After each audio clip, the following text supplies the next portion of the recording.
Can I beat Elden Ring while only playing as the Death Knight? Our story starts when we're a small grey little human and we're trying to defeat something. Even with all of our might, we don't even make a dent. Until it puts us out our misery. So I decided to sell my soul and become a Death Knight with two very big axes. If you could become any Elden Ring boss yourself, let me know who you'll be in the comments down below. With this escapade of selling my soul to the devil, I gained the ability to choke slam people. I'm also able to summon lightning out the sky and throw it in people's faces. With our newfound power, we decided to take a nice little rest at the site of grace, until we was rudely interrupted by the lady with the hood who talks about fingers a lot. She basically tells us that we're too strong to even survive, so we have to go and slap everyone who gets in our way. And this brings us to the lovely fight against Margit. So our fight starts like any fight should. We chokeslam him straight into the ground. Coming up to the end of the fight, we give him a bit of a slap and a tickle, and then the first boss falls. This allows us to get to Stormveil Castle, where obviously we go through the main gates because we are an untouchable Death Knight and we're unstoppable, obviously. Well, now it is time for Godric the Grafted, a lovely dragon man dancing a lovely Death Knight. Who will win? Well, as you can see, I am currently battering him. The fight is going so well, he sulks and decides to cut off his hand. And now he can shoot fire at me. But that is no issue for me, Mr. Death Knight Man, because we batter him a bit more, until the final swing of my axe brings him to his knees. What a shocking event. Get it? This led us to the lovely Liurnia Academy, where we need to find a way to get through the gate. But luckily, I know a place where the dragon sleeps. So we grab the key, give the dragon a little bit of a tickle, until we tickle it so much, the dragon decides to kill over and give us some dragon hearts and lovely goodies for us to keep. At this point I wanted to spice things up a little bit, so I decided to Beyblade my way into Liurnia Academy, and it actually worked a treat. Now unfortunately comes a time where we have to fight the poor little doggo. Luckily the doggo didn't put up that much of a fight, and it was pretty straightforward, but it still sucked, you know. I don't want to slap up a dog that happens just to be standing in my way. Just like that, the poor doggo falls by my hand of death. And we get a memory stone. Progress. Now we have everyone's least favourite hobbit, Moongroom. So I got to chokeslam him so hard into the concrete, he died. This was hands down the worst boss fight I had done in this run so far. It was just agony. I couldn't hit any of the little orphans and this. Oh, I'm still so angry about it. We got her. She's down. But it's not over.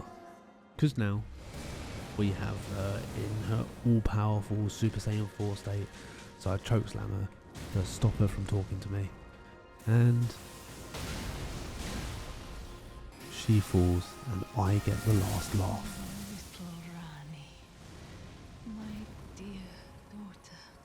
After Rennala, we had to get fooled by a chest so we could get shot over to Caelid, scurry our way through this horrible little tunnel just so I could punch the Knight Cavalry in the face. Because this guy, on normal playthroughs, always kills me, and I hate his face and I hate his dumb horse. But we Beyblade him straight into the face and we beat him, finally. Oh yeah, I also decided to punch this dragon in the face as well, because 3 runes, am I wrong? Like, yeah. Now we get to fight Radahn himself. When this game first came out, my favourite fight. So the fight starts with us running towards Radahn and getting hit, which isn't good for the glorious Death Knight that we are. But we managed to get past him a few times. We summoned in a couple of friends just to help us start the fight off, and it's time to let the bullying commence. He starts by absolutely wailing on me, so I resort to just throwing thunder into his face and slapping him up a bit with more thunder and Beyblading action. Seems to work, so why not? He gets so angry at me, he jumps up into the air. Why does he do this? Because he's grumpy. He falls out the sky in a hurling ball of thunder, lightning, fire, whatever it is, and we just proceed to slap him up a little bit more. And that is another one down. By my hand. The prophecy of the Death Knight is coming true. I am bringing death to the lands between. We fight this guy. Don't like this guy. I hate this guy. This guy gives me a fucking headache. Honestly. Hate him with a passion. Stumbled across this lovely golden boy sitting in his little throne room. So, light work. We slap up this little gold hologram. And it was just a good person to chokeslam, really. The chokeslamming is back. Margit, every time I fight him, just seems to get easier and easier. But I may have made a little bit of a mistake by upgrading the Death Knight so much. Because just look how much damage that chokeslam does. Man, he doesn't stand a chance. But he falls in a matter of seconds. Oops. Hands down the least enjoyable bit of this playthrough. This was my first death, and it was not my last death in this section. I think I died about 6 times. No matter what run we do, no matter how many hours I'm in, Fire Giant is always the fight that I'm scared for. Just because he 9 times out of 10 can one-shot me. So we throw lightning at him, we Beyblade him a bit, we break some bits off of his body, he falls, and then, you know, next thing you know, he's about to die by my hand again. This was probably the easiest Fire Giant fight I've ever done, hands down. Thank you, Death Knight. Our lovely lady of the fingers from the start of the game tries to take our weapon, we don't let her, we fall asleep, because we've just beat a massive giant, and suddenly she's on fire. And I suppose she wants to burn the tree down, because, you know, fuck the environment. This is my first time fighting the fat boy and slim boy without using sleep pots. Then again, I did kind of break the game by upgrading a little bit too far, and now I just do a ridiculous amount of lightning and Beyblade damage. So there's that. Finally, the last fat boy falls, and we can progress further through Farum Azula. Yeah. Just like the first tree sentinel outside the capital, I also don't like this one, so I will throw lightning spears at it until he dies by my hand. Here is the perfect example of how I became ridiculously too strong way too fast. This was the fastest Malekith fight in my entire life. His health bar melts. He managed to hit me 3 times for maybe this entire fight. The Beyblade damage is way too much, and the Death Knight is really holding his own. So nothing can stand in my way now. Finally, we get to the part of the game where I can chokeslam Sir Gideon Ofnir. And man, it felt good. I very much enjoyed that. The rest of the fight was actually pretty rough. He absolutely wiped the floor with me. Like, he slapped me about. But by a shocking turn of events, we won.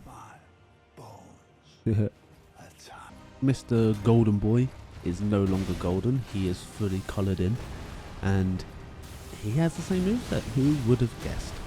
Because he's no longer a golden hologram. But This is like one of the few people that we wasn't able to chokeslam straight away. But here's a sneaky little Easter egg. The Death Knight can turn into Sister Frida when you're doing a backstab. So that's something I didn't know the Death Knight was able to do. But hey ho, we managed to get him to fall to his knees and we win. By a chokeslam, of course. It's the only logical way to win any battle, full stop. It's now gotten to the time of the challenge run where we have to go through the consecrated snowfields to be able to find Malenia. Fun, fun, fun. We approach Malenia very quickly and I can start to feel the fear setting in. Is the Death Knight equipped to take on the Blade of Miquella? We'll soon find out. Alas, it happens. The glorious Death Knight takes on Malenia. The first part of the fight isn't too bad at all. She batters me around a little bit, but we managed to lay quite a few juicy hits on her with our lightning shocks and our Beyblading around. But I don't get a chance to chokeslam her, which is absolutely devastating. I managed to end phase 1 pretty abruptly with a dash, which caught me off guard. But now it's time for the phase 2, which I completely forgot that this flower thing actually does quite a bit of damage to you. And I stood in it for quite a while. This is the moment we've all been waiting for. I got to chokeslam Malenia, and it was good. And thanks to that, we win the bout. And the Death Knight is victorious. It's now time for the lovely blonde-haired lady who is suspended in the air to fall, and fall fast. In their anger, they slowly turn a little bit Irish, and then the battle commences. It is time for Radahn of the Golden Order. And we get to chokeslam him, which is the most important part of any boss battle ever. If you get a chokeslam him, you're going to win hands down. We slap him around, we shock him up a bit, you know, the usual Death Knight stuff. Watching this back, I realised that my dashes are the things that deal the most damage, and the chokeslam literally does no damage, but it's just fun chokeslamming people. From wailing around for a bit, we finally bring down Radahn. It was easier than I expected it to be, because Radahn does be annoying. But now it's time for the Elden Beast. We've come this far, this quickly. Mr. Death Knight, the one, the only. In all honesty, the Elden Beast wasn't really that difficult. It was just long, because his health pool is so big. And with all of his resistances, you know, even with how overpowered I got, I was doing very, very little damage to him, as you can see. But we did it. We defeated the Elden Beast. We have come a long way on this journey as the Death Knight. But we have slain the god himself. And now the time comes where we get to sit upon the throne ourselves. And of course, my two big axes are there with me. And that's the story of the Death Knight versus Elden Ring. I hope you enjoyed this video. It did take me quite a long time to record this and make this. So if you did enjoy it, I'd appreciate it a great amount if you could like the video, subscribe to the channel, and become a member. But until next time, I shall see you when I see you. Take care and peace. Bye bye.